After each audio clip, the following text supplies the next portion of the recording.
Olá, seja muito bem-vindo ao nosso Momento Consult de hoje. Meu nome é Gilberto Meira, sou consultor jurídico tributário aqui da Consult e o nosso Momento Consult de hoje é destinado a uma indagação formulada por uma das nossas seguidoras sobre um assunto que gera dúvida para muita gente. Quando, enfim, eu uso o MVA ajustado e quando eu uso o MVA original na substituição tributária? Quais são os fundamentos de validade?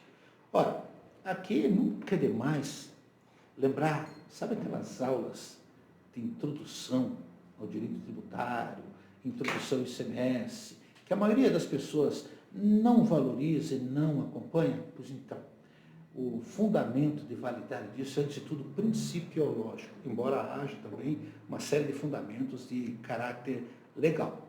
E nós temos que considerar uma série de fatores, eu vou colar aqui no texto constitucional para não perder. Então vamos começar falando, a pretexto de ICMS, que a figura do MVA, ele é utilizado quando eu vendo para um outro estado, havendo um protocolo convênio, de mercadoria com substituição tributária destinada à revenda pelo adquirente. É bom lembrar que quando o adquirente ele é useiro e vezeiro de bens para uso, consumo ou imobilizado, não há que se falar em MVA ajustado, ou sequer MVA. É apenas bens destinados à revenda. Da mesma forma, bens destinados à industrialização ou comercialização não estão sujeitos à substituição tributária. Pois bem, este MVA, ele equivale, mal comparando, a como se fosse um lucro presumido de etapas subsequentes. Como nós trabalhamos com economia de escala, o remetente, que é o substituto tributário, ele calcula o imposto pretensamente até o final da cadeia. E lá na frente, não havendo definitividade na substituição tributária, o último varejista complementa o ICMS retido pela insuficiência ou restitui pelo excesso. Mas onde é que nós aplicamos e por que nós aplicamos, enfim, esse MVA? Que em São Paulo se chama IVA, Índice de Valor Agregado, é a mesma coisa, é um percentual que é sempre definido no estado de destino para definir qual é a margem de lucro que vai ser aplicado sobre aquele bem, sobre aquele serviço, para efeitos de cálculo da retenção. E aqui nós vamos começar falando pelos fundamentos constitucionais, não só do ICMS, como da própria substituição tributária. Primeiro, nós não podemos esquecer do mais importante de todos os princípios, que é o Pacto Federativo. Está lá no artigo 1º, combinado com 18, que diz o seguinte: a República Federativa do Brasil, formada pela união indissolúvel dos estados, dos municípios e do Distrito Federal, constitui-se em Estado democrático de direito e tem como fundamentos, e segue esses fundamentos. Terceiro, ou seja, nós somos uma união indissolúvel.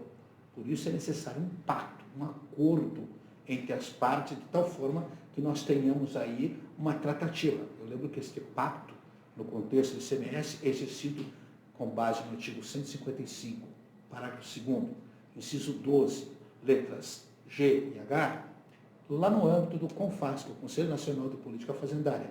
Neste órgão existe regulamentação de benefícios, de incentivos e de substituição tributária também. É bom lembrar que isso está respaldado na Lei 24 de 75, uma lei complementar, e também na Lei Candir, a Lei Complementar 87 de 96. O artigo 3º do texto constitucional vai mais além. Ele diz, olha, constituem-se objetivos fundamentais da República Federativa do Brasil, aquela mesma que eu acabei de citar, da qual os estados obrigatoriamente acabam se emanando, e quando eu falo emanar, é no sentido de praticarmos o que nós chamamos de pacto cooperativo. O Pacto Federativo do Brasil, ele é um pacto cooperativo porque, se há uma união indissolúvel, nós temos que já partir da premissa de que somos todos iguais. É bom lembrar que o nosso sistema federativo, ele se chama cooperativo, porque ele é muito diferente do modelo americano. O modelo americano ele é centrípeto, tudo convergiu para o centro. O nosso é centrífugo, ele se espalhou. Por isso é importante que haja um centro em que tudo seja uniformizado, homogeneizado, papel exercido pelo CONFAS. Daí a importância dos convênios no âmbito do ICMS. Sempre lembrando que convênios não são leis, e aqui no Momento Consult você vai achar inúmeros comentários acerca desse tema. Mas, voltando aqui ao artigo 3º, ele diz que constitui objetivos fundamentais da República, dentre outras, constituir uma sociedade justa e solidária, garantir o desenvolvimento, erradicar a pobreza, inciso 3, a marginalização e reduzir as desigualdades sociais e regionais. Mais uma vez, no caminho da neutralidade e da igualdade. Igualdade essa que está prevista lá no artigo 4º, no inciso 3º, que fala que o Brasil também se rege por essas regras. No 18 está previsto lá, a organização política administrativa da República Federativa do Brasil compreende a União, os Estados, o Distrito Federal e os municípios, todos autônomos, nos termos dessa Constituição. O que quer dizer isso? Cada um tem a sua independência dentro do seu território. Artigo 102 do Código Tributário Nacional. Quando nós temos operações extraterritoriais para outro Estado, nós temos que partir da premissa de igualdade. Indo mais além, o 146 da mesma Constituição, o 146A, diz o seguinte: a lei complementar poderá estabelecer critérios especiais de tributação com o objetivo de prevenir desequilíbrios de concorrência, sem prejuízo da competência da União por lei, estabelecendo normas para igual objetivo. Por isso eu citei a Lei Complementar 2475, que dá respaldo para o CONFAS, e a Lei Complementar 87 e 96, que é a Lei Candir. Indo um pouquinho mais adiante, o artigo 152 diz também, olha, é vedado aos estados, ao Distrito Federal e aos municípios estabelecer diferença tributária entre bens e serviços de qualquer natureza, em razão de sua procedência ou destino. Ou seja, eu estou aqui no Estado e não posso exigir um tratamento desigual de quem vende para o Estado. Seja ele mais oneroso ou mais vantajoso. Se for mais oneroso e houver algum benefício aqui, eu vou ter que conceder a ele um benefício. Mas, se ele vem com uma carga, hipoteticamente, de 12% para o Paraná e aqui dentro é 19%, eu vou ter que equiparar essa carga tributária para que haja equilíbrio, neutralidade. Neutralidade ela está bem consolidada com a emenda constitucional 132 de 2023, lá no artigo 156A, em que o IBS fica bem claro que deve haver neutralidade, ou seja, menor intervenção possível, tornando tudo igual.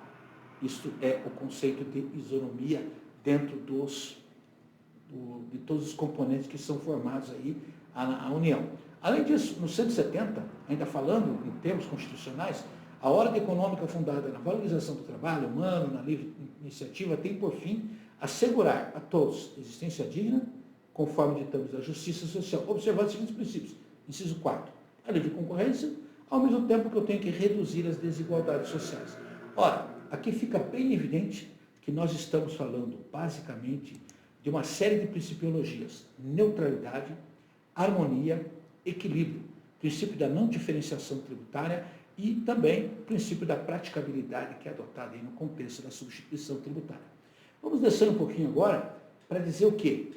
Que toda vez que vier um produto com substituição tributária aqui para o Estado do Paraná, em relação ao imposto retido, que é o cálculo feito sobre o que teoricamente vai ser comercializado aqui no Paraná, eu vou ter que igualar a carga de origem à carga de destino, que significa dizer que quanto menor a carga de origem, 4, e maior, hipoteticamente, e maior a carga de destino, 19,5, eu vou ter que equiparar essa carga de origem, não quanto ao imposto próprio, mas quanto ao imposto retido, de tal forma que não haja concorrência desleal.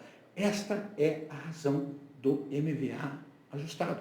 E fundamento está lá no convênio 142 de 2018, na cláusula 11ª, que diz o seguinte: preço praticado pelo remetente é acrescido de valores correspondentes, inciso 3, correspondente frete, seguro, impostos, contribuições e outros encargos transferíveis ou cobrados do destinatário, adicionado da parcela resultante da aplicação sobre o referido montante do percentual de margem de valor agregado, estabelecido pela unidade de destino, ou previsto em convênio ou protocolo para a mercadoria submetida ao regime de substituição tributária. O que significa dizer?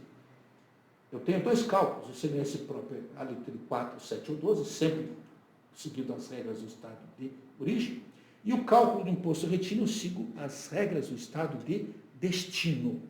Nesse sentido, aqui no Paraná, isso foi regulamentado lá no artigo 1º, parágrafo 5º do anexo 9º, que diz o seguinte: nas operações interestaduais, A base de cálculo corresponderá ao montante formado pelo preço praticado pelo remetente, acrescido de valores correspondentes a frete, seguro, impostos, contribuições e outros encargos transferíveis ou cobrados do destinatário, ainda que por terceiros, adicionado da parcela resultante da aplicação sobre o referido montante do percentual do MVA ajustado.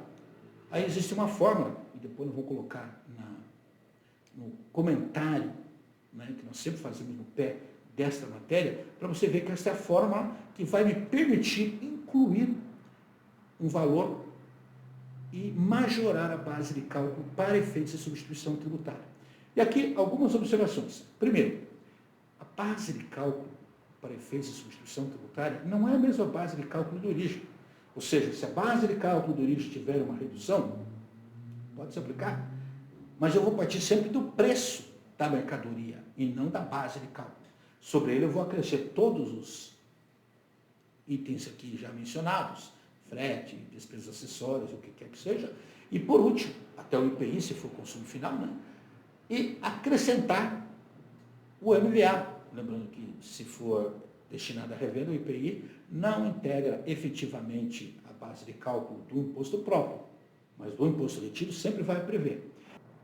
E nesse sentido, é importante observar que quando nós falamos em aplicação do MVA ajustado, eu tenho sempre que partir da premissa que a alíquota de origem, ela vai ser, ou a carga tributária de origem, vai ser inferior à carga tributária de destino.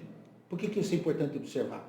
Olha, se eu tiver uma base de cálculo reduzida na saída da indústria, eu evidentemente não vou ter a base de cálculo reduzida em toda a operação. Por quê? Porque lá na frente eu estarei tributando operações que não estarão sujeitas à redução. Então, a forma de corrigir tem que levar em consideração uma série de fatores. Eu só terei a MVA ajustada, mesmo em operação interna, isso está lá no parágrafo 5º do artigo 1º do Regulamento do CMS do Paraná, no seu anexo 9º, e é matéria comum para todo e qualquer estado, eu só corrijo a base de cálculo da substituição tributária aplicando o MVA se a carga de origem for menor do que a carga de destino, independentemente de ser interestadual ou internamente. Existem duas exceções em que eu nunca vou aplicar o MVA ajustado. Primeiro, quando a carga de origem e destino é idêntica à de destino, ou seja, vem com 12, aqui dentro a alíquota é de 12, então MVA original. Ou então, no caso das empresas do Simples, quando a remetente é uma empresa do Simples, está lá no parágrafo 4º e 5º também do artigo 1º, se aplica a eles a MVA original. Então, sempre nesses dois casos. Fora isso, eu vou ter que corrigir. Exemplo, aqui no Paraná nós temos o diferimento parcial. Então, a carga de origem é 12, mas eu não aplico o diferimento parcial em toda a cadeia. Eu aplico apenas e tão somente na cadeia do atacado. O que significa dizer que quando o varejo vende para o consumidor, eu estarei encerrando esse diferimento parcial. A carga não será 12, será 19,5, hipoteticamente, pegando a alíquota modal. Ou seja, quando eu tiver diferimento parcial, eu vou ter que aplicar sobre a base de cálculo da substituição tributária o MVA ajustado. Quando eu tiver uma redução naquela operação apenas, eu aplico o MVA ajustado. Outra coisa importante, se eu tiver uma redução linear do produto, não há problema nenhum. Aí a carga de origem é igual à carga de destino. Resumo da ópera, para que não fique aí a dúvida e que a gente não avance muito no tema. A grande finalidade do MVA ajustado é justamente respeitar princípios da neutralidade, do equilíbrio, da isonomia, da não diferenciação tributária e principalmente da praticabilidade. Eu espero que com esses comentários você tenha chegado a uma conclusão. Vamos depois colocar lá a fórmula embaixo para que não haja dúvidas. E agradecendo aí o envio das questões que nos têm sido formuladas com certa frequência. Aqueles que, por acaso, continuarem com dúvidas sobre o tema, deixe o seu comentário aqui embaixo, existe um espaço ali, ou então, havendo uma dúvida que você prefira colocar, envie por nosso e-mail, momentoconsulte@consulte.com.br. Né? Você sempre vai encontrar respaldo aqui para que nós possamos melhorar a nossa comunicação e trazer a você informações de relevo, de importância. E, baseado nessa ideia, é que eu aproveito para sugerir que você divida esse conteúdo com seus colegas, compartilhe. Afinal de contas, nós sabemos que estamos produzindo um conteúdo de qualidade. E já que você vai compartilhar, não esquece de dar o seu like, nos seguindo nos nossos meios de divulgação, que são as nossas redes sociais, tanto no LinkedIn, no Instagram, no YouTube. De resto, nós estaremos sempre aqui para atendê-lo da melhor maneira, tá bom? Até a próxima!